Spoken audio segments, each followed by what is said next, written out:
আসসালামু আলাইকুম। আপনারা কেমন আছেন? আশা করি যে যেখানে আছেন খুব ভালো আছেন।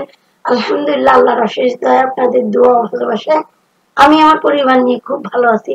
তো দেখতে দেখতে কিন্তু অনেক দিনই হয়ে গেল, ঈদ চলে গেছে।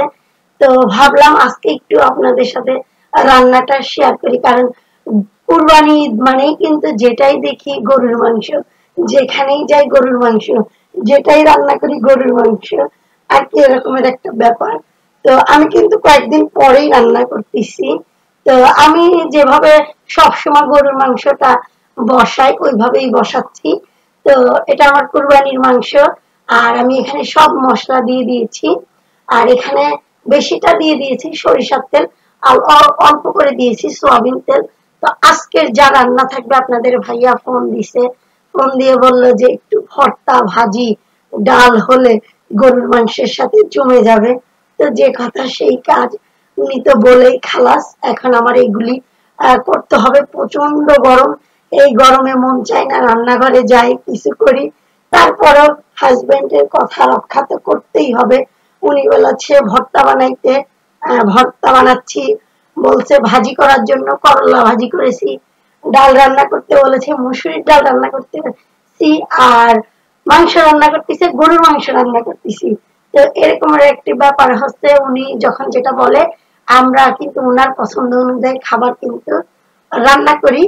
বেশিরভাগই বাচ্চাদের পছন্দ অনুযায়ী রান্না করি, কিন্তু আজকে আপনাদের ভাইয়া আহ, যে কয়টা রান্নার কথা বলেছে চেষ্টা করবো সবগুলি রান্না করার জন্য। তো গরুর মাংস দিয়ে শুরু করলাম, ভাত ডাল করলা ভাজি হওয়ার ভিতরে মানে ভাত ডাল হয়ে গেছে, করলা ভাজিটা চুলায় আছে দেখিয়ে দিব। তো এই যে মাসাল্লাহ করলা ভাজি করতেছি, মানে আপনাদের ভাইয়া একটু আহ অনেক আইটেম দিয়ে খেতে পছন্দ করে, কিন্তু খেতে কার না পছন্দ সবাই, কিন্তু এই গরমে বানাইতে কিন্তু খুবই অপছন্দ আমার। কিন্তু কিছু করার নাই, করতে হবে, কারণ খেতে তো সবারই ভালো লাগে। তো আসলে কুরবানির মাংস আপনি যেভাবেই বসান এটা কিন্তু অনেক মজা হয়ে যাবে, কারণ এটা আল্লাহর একটা নিয়ামত। অনেক সুস্বাদু হয় কুরবানির মাংস। তো আমি এখানে আজকে একটু আলু দিয়ে রান্না করব। তো এই কয়েকদিন তো ভুনা খেয়েছি, কিংবা যেমন মন চেয়েছে ওরকমেরই খেয়েছি। তো আজকে একটু আলু দিয়ে একটু ঝোল রান্না করব। ঝোল দিয়ে এরপরে ডাল দিয়ে গরুর মাংস দিয়ে ভাত খেতে কিন্তু অনেক বেশি মজা লাগে। এই গরমে কিন্তু খুবই ভালো লাগে। তো রান্না করতে করতে আপনাদের ভাইয়া চলে এসেছে। তো উনি এখন পান্তা ভাত দিয়ে খাবে। এটা আমার খুব ফেভারিট, পান্তা ভাত দিয়ে গরুর মাংস। খুবই মজার একটা খাবার। যেহেতু উনি চলে এসেছে, আমার রান্নাটা পুরোপুরি কমপ্লিট হয় নাই। তো আমি কমপ্লিট করব আর ওনাকে খাবারটা দিয়ে দিব। উনি খেয়ে একটু ওনার টুকটাক কাজ করুক, আর আমি আমার রান্নাটা কমপ্লিট করি। তো ভুনা গরুর মাংস দিয়ে কিন্তু পান্তা ভাত অনেক বেশি মজা লাগে।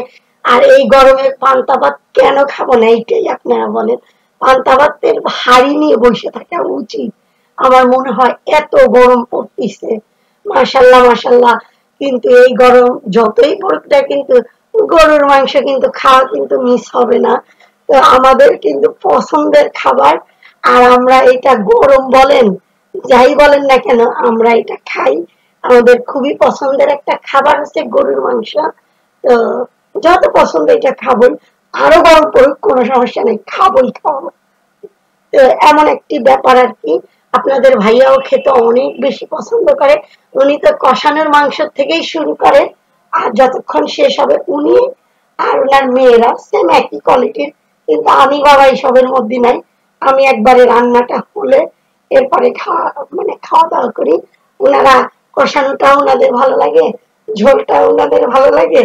আমার মনে হয় ওনাদের কি ভালো লাগে না, এইটাই।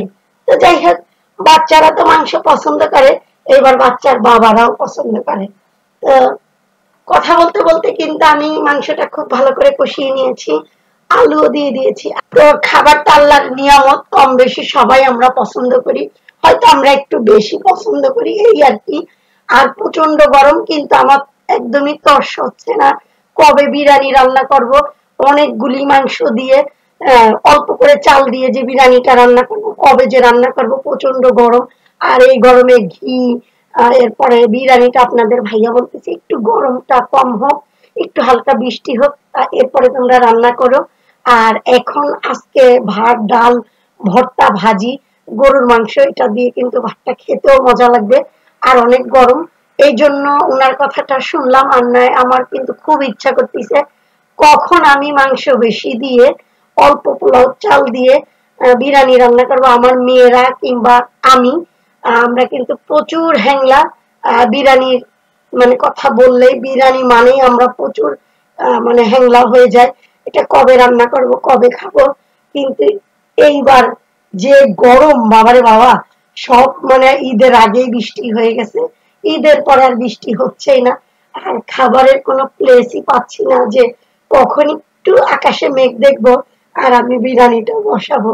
মানে আমি আছি আকাশের দিকে তাকিয়ে কখন টুক করে বৃষ্টি হবে আর আমি কখন টুক করে রান্না করব। কারণ এখন এখন যেমনই মন চাইবো আমি ওইভাবেই রান্না করতে পারবো। আমি মাংস বেশি দিয়ে চাল কম দিয়ে রান্না করতে পারবো। কিন্তু কিনা মাংস বাবা, মাংসের দাম অনেক বেশি। কিনা মাংস দিয়ে রান্না করতে গেলে 4-5 বার ভাবতে হয় যে সব মাংস দিব, কতটুক দিব, না থাক সমান সমান দেই। আর এখন তো বাড়িয়ে কমিয়ে দিতে পারবো, মাংসের পরিমাণ বাড়িয়ে দিতে পারবো, চাউলের পরিমাণ কমিয়ে দিতে পারবো। তো যাই হোক, কথা বলতে বলতে নামাজ পড়ে আসছি, গোসল করে আসছি, এখন আমরা সবাই খাবো। তো ইয়ামি ইয়ামি ভর্তা দিয়ে ভাত খেতে কিন্তু অনেক মজা লাগতেছে। গরমের কথা এখন মাথার থেকেই চলে গেছে। মানে যখন খাবার খাচ্ছিলাম তখন বিশ্বাস করেন কোনো গরম লাগে নাই, কিন্তু যত গরম লাগে হচ্ছে খাবারের পরে।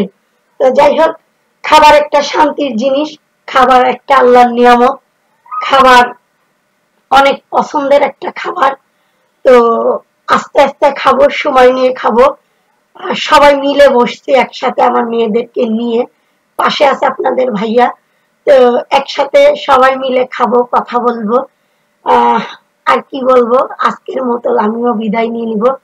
করল্লা ভাজিটা, ভর্তাটা তো ইয়ামি হয়েছে। আর ডালের কথা কি বলবো, গরুর মাংস তো অসম, এগুলি আর নাই বলি। তো খাওয়াটা শেষ করে আপনাদের ভাইয়ার কিন্তু করল্লা ভাজি ভর্তা খাওয়া হয়ে গেছে, উনি মাংস দিয়ে খাচ্ছে। মেয়েরা তো আজকে বলতেছে করল্লা আর ভর্তা পরে খাবে। তো আমিও আজকের মতো বিদায় নিয়ে নিব। আপনারা সবাই ভালো থাকবেন, সুস্থ থাকবেন। আল্লাহ হাফেজ।